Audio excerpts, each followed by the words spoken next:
Hey everybody, Matthew Paulson here. Today we are going to talk about software tools, finding investors, health insurance, and whether or not you should get a college degree before starting a business. Let's do this.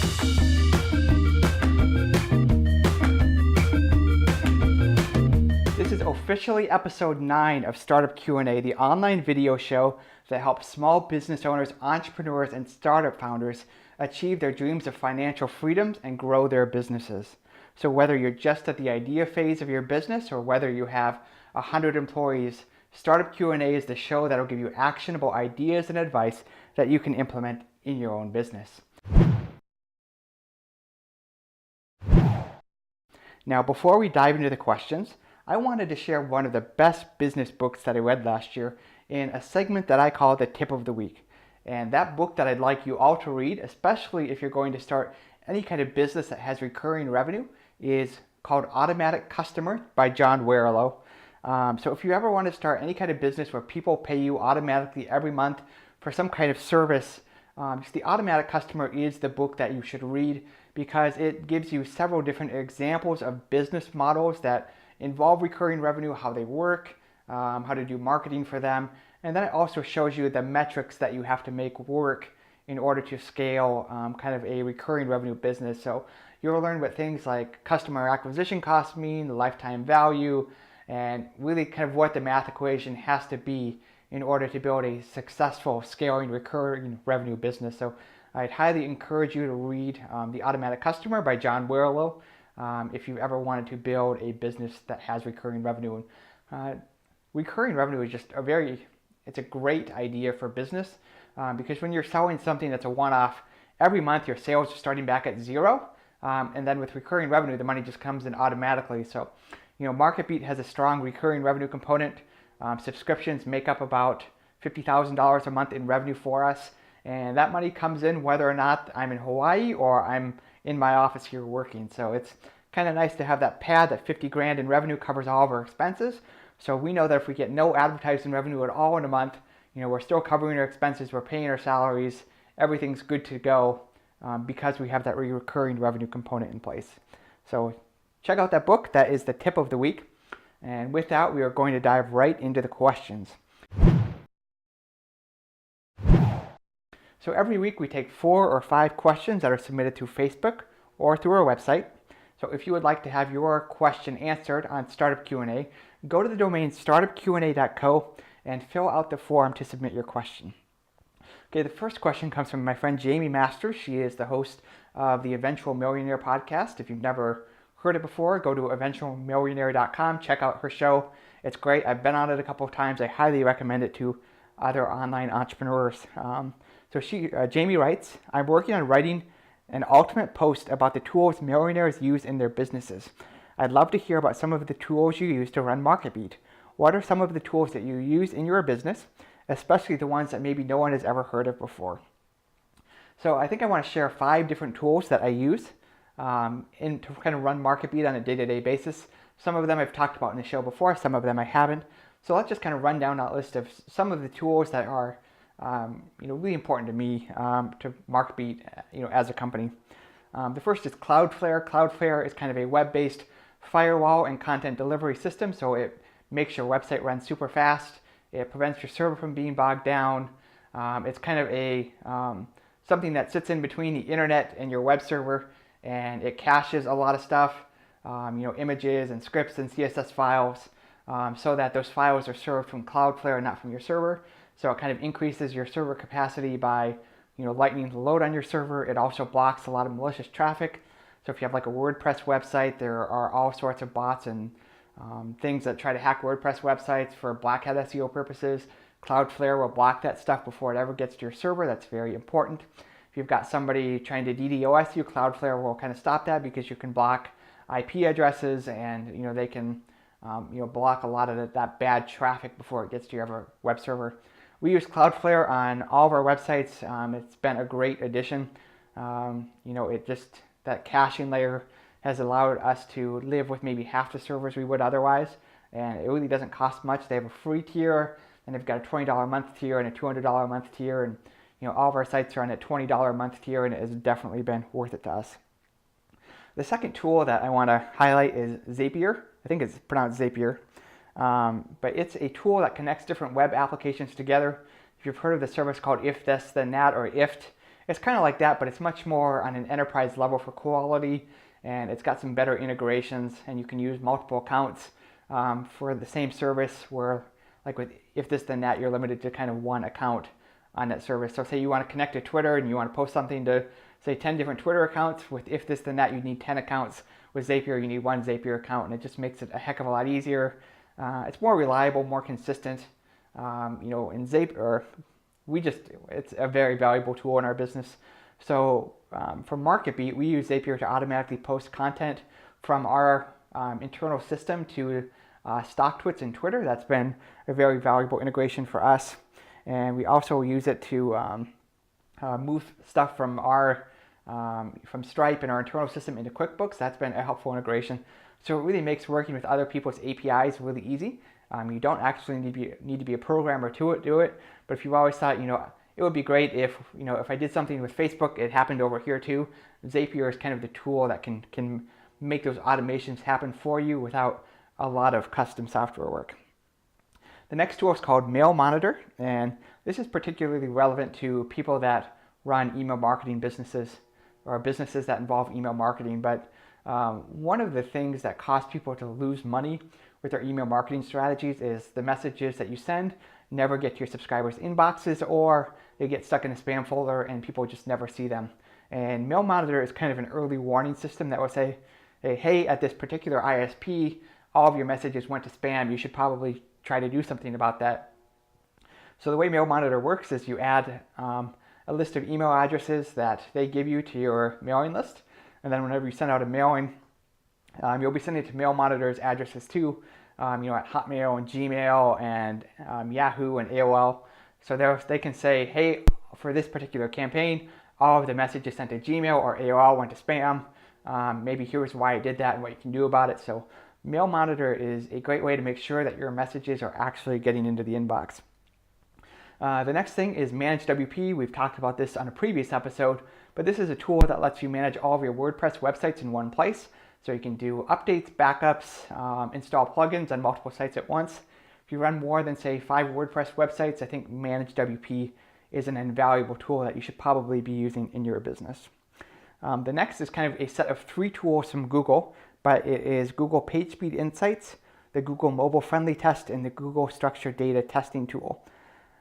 So these are 3 different tools that I'm kind of lumping together that Google has created to help webmasters build websites and kind of publish them in a way that they would like you to. The Google Mobile Friendly Test will tell you whether or not your website is mobile optimized, and if it's not, what specific things you need to do to fix it. Google is really trying to get people to do mobile friendly websites because so many people are browsing the web on smartphones now. If you don't have a mobile friendly website, your site's not going to rank well in Google when people search on phones, and I think that's only going to increase over time. So you really want to have that mobile friendly website, and this tool will help make sure your site is mobile friendly. The PageSpeed Insights is a tool that tests how fast your website loads, and if it loads slowly, it tells you what you can do to fix it. Page load speed is very important because every second that you add to your page load time, that is a higher likely chance of somebody just abandoning your website and forgetting about it. You really want to have your site load in under 3 seconds.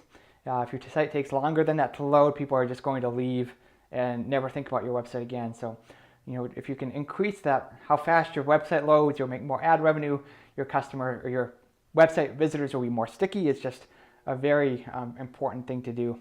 And the Google Structured Data Testing Tool, it's a relatively new thing that most people don't use, but a trend kind of recently in search engine optimization is that there are now different ways that you can give Google information about your webpage that you couldn't before. That's kind of in a structured way, so that if, say, I have a news article, I can say, here's the title, here's the author, here's the image, here's the description, here's the keywords, a bunch of different stuff like that. And then when Google wants to put that into, say, Google News or whatever, or like a rich snippet or something, they have all of those structured pieces of data that they can use.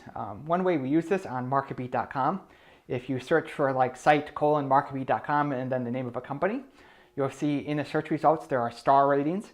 So we can say this stock is a 4-star stock based on what analysts say, and that makes some really nice kind of search results that people are more likely to click on than those that don't have it. So we've really been able to ramp up our search traffic by adding those review snippets in. And there's lots of different ways to do snippets, but that's how we've done it, and it's been a nice little SEO play for us thanks to Google's structured data testing tool. So those are kind of the 5 tools: Cloudflare, Zapier, Mail Monitor, Managed WP, and then a combination of 3 between PageSpeed Insights, the Google Mobile Friendly Test, and the Google Structured Data Testing tool. Those are some tools that we use in our business. So the next question comes from an anonymous reader or viewer, and they ask, how do you navigate insurance as a self-employed individual? So first I want to say, don't try to be an expert on this yourself. Insurance is really complicated, and you're busy running your business, so you don't need to become an insurance expert. So what I recommend is that you find an independent insurance agent that can sell from multiple different health plans. Here in South Dakota, in Sioux Falls, I use a gentleman named Jesse Haller, friend of mine. I was roommates with his brother in college, but he runs a company called Compass Financial Group, and one of the things they do is they sell insurance for all of the major health plans in the state. So you can go to somebody like Jesse and say, hey, we need health insurance. I don't get it from my day job. I don't have a day job, so help me figure this out. He can say, well, if you want to be on Sanford, you should do this plan. If you want to be on Avera, you should do this plan. Here are kind of the best 2 or 3 choices for you, and then you can pick, and he sets it all up for you, and it just makes it really easy. So if you're self-employed, I strongly recommend you find an independent insurance agent. Let them do that search for you. They know what to look for. They know who's got the most competitive rates, all that good stuff. I'd strongly recommend you check out an independent agent. Little story about that this year. State I'm in, there's a company called Wellmark that I had insurance through. They decided to exit the individual insurance market. So they basically said, so Matt, we're not going to renew your insurance next year. Go find somebody else. We don't want your business. They're like, crap, what am I going to do? I've got kids that are in therapy. There's a lot of stuff that they need. So I had to go find a new insurance provider. It could have been a catastrophe, but I just emailed Jesse and say, figure this out for me. He found a new plan that let us keep almost all of our doctors and stuff like that. And it didn't go up by 20% this year like everybody else did. It was within $20 of what I paid last year, which is amazing given what the insurance market is doing lately and just how much health insurance is going up every year. So this year I got a reprieve from crazy price increases. I'm spending like $1,400 a month for me, my wife, and my 2 kids. Still a lot of money, but it could have been a lot worse than that. A couple of notes, other just things to consider. If you don't make a lot of money, you might qualify for a subsidy under the Affordable Care Act. So you can go to healthcare.gov, type in all your info, and they can tell you whether or not you'll get a subsidy towards your health insurance payment from the government. So if you have a family of 4, I think you can make up to $92,000 a year and still get some kind of subsidy under the Affordable Care Act. And who knows how this is going to change over time with a Republican-controlled Congress and presidency. It will change at some point, but it's not going to change this year probably. So that is out there right now, and you might as well take advantage of it while it's there. Second, I want to open up your mind to some health insurance alternatives that there are out there. So there are a bunch of religious-based medical sharing groups. Most of these are Christian-based organizations, but there are companies like Medishare, Samaritan Ministries International, Christian Healthcare Ministries, and Liberty HealthShare. And these are they function like insurance, but they're not really insurance. It's basically a group of people getting together saying, hey, we'll pay for each other's medical expenses. There are some caveats to this. Well, first, they tend to be a lot cheaper than traditional insurance because they're not regulated.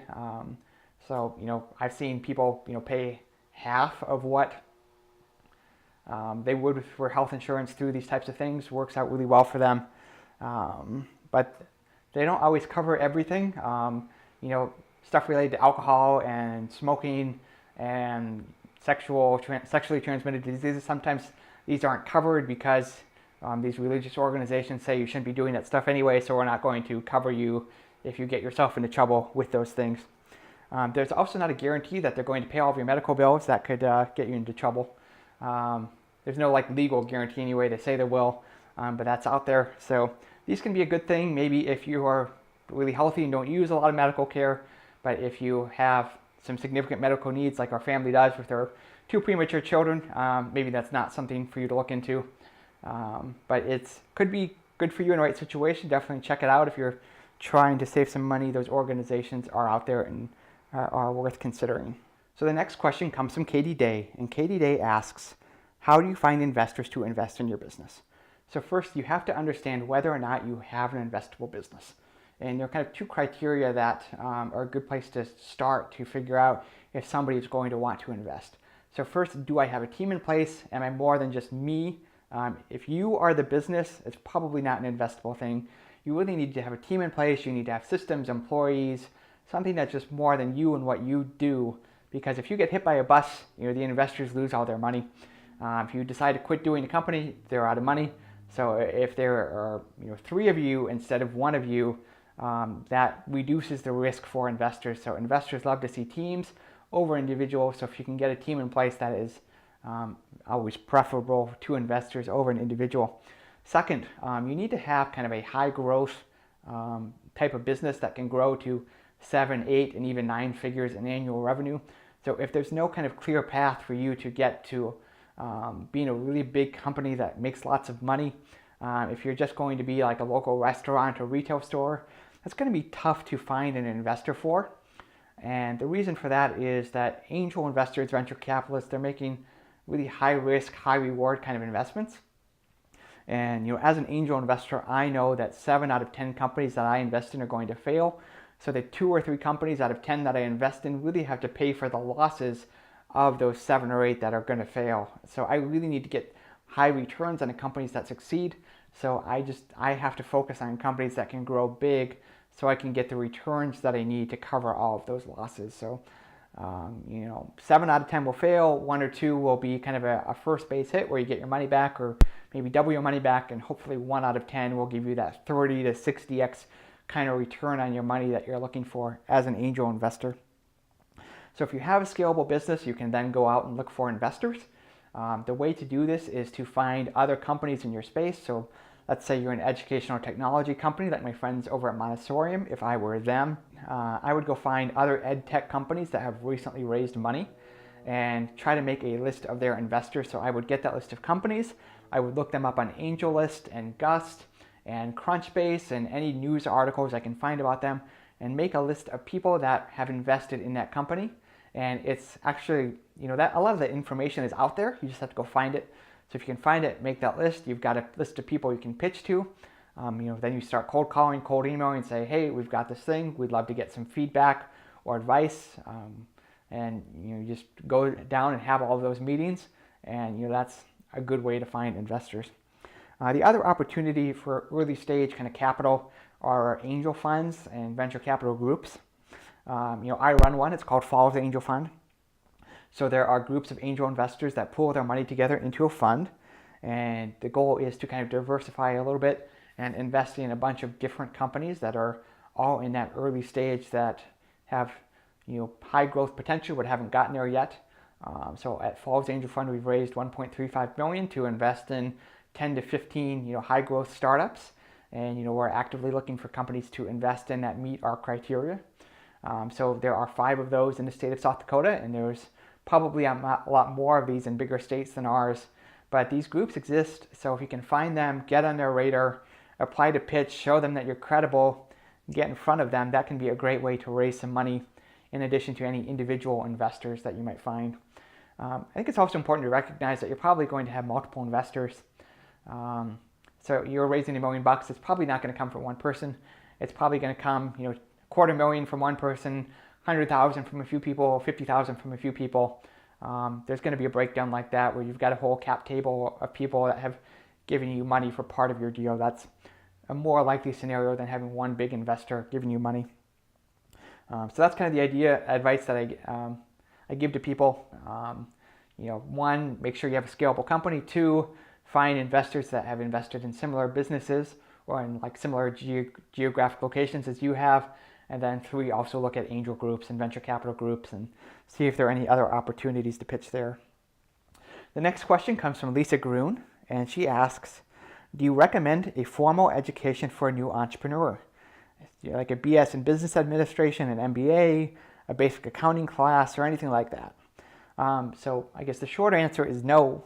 I don't recommend you go out and get a college degree before starting a business. I have no formal business education, and I somehow managed to build multiple 6- and 7-figure revenue businesses, and I've never taken an accounting class, a business math class, a marketing class, anything like that. I kind of learned on the fly. So there are plenty of successful people that have, much more successful than I am by a factor of, 100 or 1,000 that have just really hit it out of the park. People that don't have college degrees. So people like, Ted Turner, Mark Zuckerberg, Mike Waddell, Sheldon Adelson, Larry Ellison, Bill Gates, Steve Jobs. None of these people have college degrees, and they've all managed to become billionaires. So clearly, it's might be good for a lot, some people, but obviously you don't need a college degree to be successful. So I really recommend, a college degree I think it's good for some purposes and good for some careers. So if you want to be a doctor, you want to be a lawyer, you want to be an engineer, you probably have to go to college and go learn those things and do it the hard way and become, get that qualification to do those careers. A liberal arts degree, not going to do much for you. A general business degree, if you want to go to college, you might do it anyway, but you don't need that business degree to start a business. You just don't. Really, you want to, if you don't have that knowledge in place about basic accounting and marketing and incorporation, all that stuff that goes with a business, just read some books, talk to some people, get advice from people, do kind of on-demand learning. So like, I need to incorporate my business. How do I do that? You go read a book on how to incorporate your business. You learn that one thing, you go do it, and then you wait for the next thing to come up that you don't know how to do, and then you learn how to do that. College degree is going to take you 4 years to do, maybe 3, who knows, but it's a lot of time to delay starting a business, and by the time you're done with that degree, maybe you've changed your major and you've just given up on a business idea altogether, but that is a long time to delay if your end goal is to start that business. So I'd say skip the degree, start your business, and just go ahead and learn on the fly, and you will probably get your business off the ground sooner and get a lot more done than waiting and getting that college degree. So those are today's questions. If you would like to subscribe to Startup Q&A and get next Monday's show delivered to you automatically, go to the domain startupqa.co, and there are links to subscribe via email, Facebook, RSS, iTunes, YouTube, and Stitcher. You can also follow me personally on Facebook at facebook.com/Matthew Paulson Page, and on Twitter, my ID is at MatthewDP, so Matthew and then D as in dog and P as in pony, and then you can find me there. Also, if you enjoyed the show, take a few minutes, go on iTunes, leave us a 5-star review, tell us you love the show or you hated it, that's fine too. But reviews on iTunes are a great way for us to reach more people with the message of achieving financial freedom through starting, high growth, scalable businesses or even lifestyle businesses. But really, the goal of the show, I'm not making money from it. I'm not getting famous from it. I'm certainly not getting famous from it. I do this for you guys. I want other people to build successful businesses like I built and get the kind of lifestyle benefits that I've gotten from it. I can do whatever I want now because I have this business. If I want to take a day off work and play with my kids, I can do that because I've done the work for the last several years to build this business. I'm now in a place where, I really am the master of my own destiny. I don't have a boss other than my wife. And, I see the value in doing your own thing and creating your own income separate from a job. And I just want that I want for everybody else what I've gotten for myself through entrepreneurship. And I really believe being an entrepreneur is really the best way to have a great life because you are the master of your own destiny. And if you can just help spread this message by telling people about Startup Q&A, that'll help me help other people achieve their dreams of financial freedom through entrepreneurship. So that is the show. I think that's it. Thanks for watching. I'll see you next week.